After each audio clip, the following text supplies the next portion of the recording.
Oke, memasuki hari ketiga dari minggu ketiga Januari dan sepertinya kita belum lepas dari ketegangan geopolitik dan ini akan menjadi penentu karena semua orang akan menantikan pidato Trump. Kalau Anda ingat dengan pidato yang tahun lalu, kurang lebih ya hampir sama. Kondisinya adalah kemungkinan kali ini Trump akan memberikan pencapaian yang sudah dicapai dalam 1 tahun, termasuk juga kemungkinan dia akan lebih mempertegas lagi bagaimana dengan kondisi dia terhadap atau Amerika lebih tepatnya terhadap Greenland. Ini ada ulasannya. Oke, faktor penggerak market yang pertama datang dari China. Kabar bagusnya adalah mereka merilis rancangan ataupun rencana program 5 tahun ke depan. Ini adalah untuk mendorong konsumsi domestik, lagi-lagi konsumsi domestik yang masih lemah, ini kaitannya dengan tidak seimbang dengan pasokan yang melimpah. Jadi mau tidak mau mereka akan membijot itu dan beberapa program baru yang mungkin kombinasi dari sebelumnya. Tapi yang jelas ini akan menjadi kabar bagus, kenapa? Karena stimulus biasanya akan mendorong kemungkinannya pasar saham China ataupun bahkan Hong Kong. Nah, yang kedua datang dari masalah pembicaraan terkait dengan Amerika dengan NATO. Kali ini adalah kaitannya dengan perkembangan lebih lanjut. Karena kita tahu ada ketegangan di antara keduanya. Ini kaitannya dengan Greenland. Dan lagi-lagi kita ingin tahu apakah ada kemungkinan Amerika cabut ataupun keluar dari keanggotaan NATO. Kemudian yang ketiga datang dari masalah forum Davos yang baru saja dimulai sejak tanggal 19 dan sekarang memasuki hari ketiga. Kalau kemarin ada beberapa pernyataan dari beberapa pejabat terkait, termasuk salah satunya adalah dari Scott Bessent. Sepertinya kalau kita kaitkan dengan rencana ataupun agenda hari ini akan lebih ditunggu-tunggu yaitu pidato dari Trump. So, kita akan lihat lebih lanjut bagaimana dampaknya dan juga bagaimana atau apa yang akan disampaikannya. Oke, kaitannya dengan program 5 tahun yang disampaikan atau yang direncanakan atau dirilis oleh China, ini menjadi kabar yang disambut bagus oleh pasar Hang Seng terutama. Berarti kita akan punya kesempatan untuk melihat dia rally kembali seperti yang sempat saya bahas. Dan juga ini kaitannya lagi-lagi setiap 5 tahun mereka akan merancang semacam program stimulus ataupun program kebijakan yang diperuntukkan untuk ya mendorong konsumsi domestik tapi juga disesuaikan dengan target pertumbuhan mereka.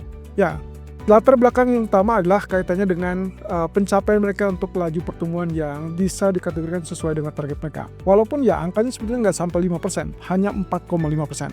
Tapi pada dasarnya ini akan mendorong kepada ekspektasi stimulus lebih lanjut dan diharapkan kali ini adalah mendorong kepada konsumsi lalu kemudian juga ke sektor jasa atau service.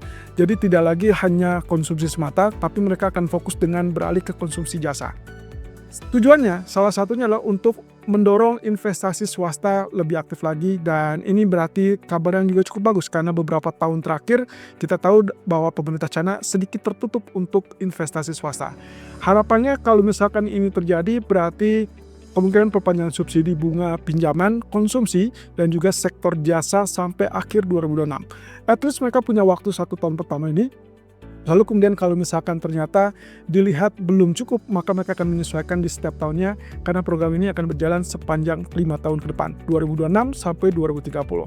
Of course, ini akan menjadi kabar bagus kalau misalkan ketegangan geopolitik yang terjadi sampai saat ini bisa reda, termasuk salah satunya masalah Greenland dan juga salah satunya juga terkait dengan Amerika versus China. Yang dikhawatirkan oleh beberapa pihak adalah terjadi ketegangan lebih lanjut, tapi semoga saja tidak berpengaruh ya, karena saat ini concern utama mereka lebih kepada Uni Eropa. Jadi ada ketegangan perang dagang dari Amerika dengan Uni Eropa yang dikhawatirkan bisa berimbas juga dampaknya kepada China. Sementara informasi terakhir yang saya dapat adalah Emmanuel Macron, presiden dari Prancis, mengutamakan investasi China untuk masuk langsung ke Uni Eropa. Ya, artinya di sini akan ada asas manfaat kalau misalkan ketegangan antara Amerika dan Uni Eropa masih berlanjut. Tapi semoga saja akan ada jawaban nanti malam. Oke, terkait dengan ketegangan yang meningkat, ini ditandai dengan porsi pengurangan dari andil ataupun peran Amerika di NATO.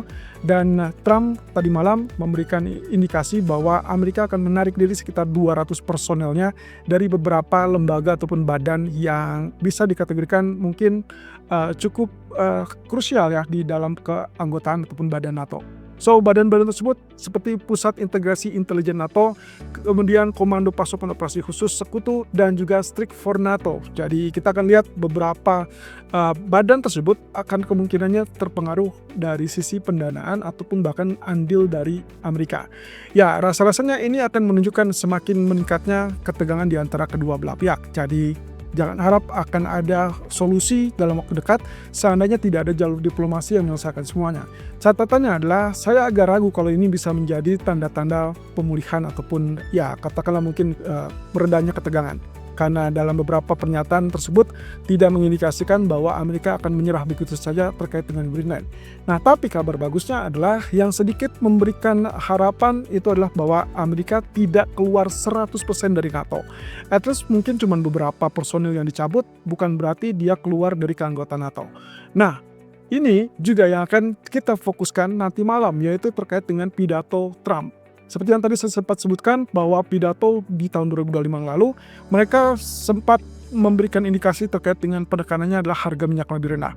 Dan update yang terbaru berarti 2026 ini, setelah 1 tahun kita lihat harga minyak memang terkontrol atau terkendali, dan akhirnya ya walaupun bisa dikategorikan perang Rusia-Ukraina belum selesai ya, tapi at least ada jawaban ataupun ada perkembangan lebih lanjut. Nah, yang jadi sinyal adalah apakah Trump nanti malam akan kecenderungannya memberikan pernyataan yang lebih melunak atau dia akan tetap bersikukuh, bersikeras terkait dengan program ataupun pencapaian yang dia inginkan untuk dilakukan di tahun 2026. Salah satunya tentunya terkait dengan Greenland ini. So, skenario-nya akan seperti ini, teman-teman. Kalau ternyata pernyataan ini relatif lunak dan itu yang ditunggu-tunggu oleh para pelaku pasar, investor global, maka kita akan melihat aset berisiko seperti pasar saham itu berpotensi rebound di malam hari. Dan dolar tentunya dia akan juga rebound. Nah, artinya mungkin apa yang terjadi dalam 1 atau 2 hari terakhir ini itu akan pulih dengan sendirinya dan berarti juga mengurangi tingkat permintaan safe haven yang sudah mengalami kenaikan dalam 3 hari terakhir sangat fantastis, impresif, bahkan mendekati level 4.900.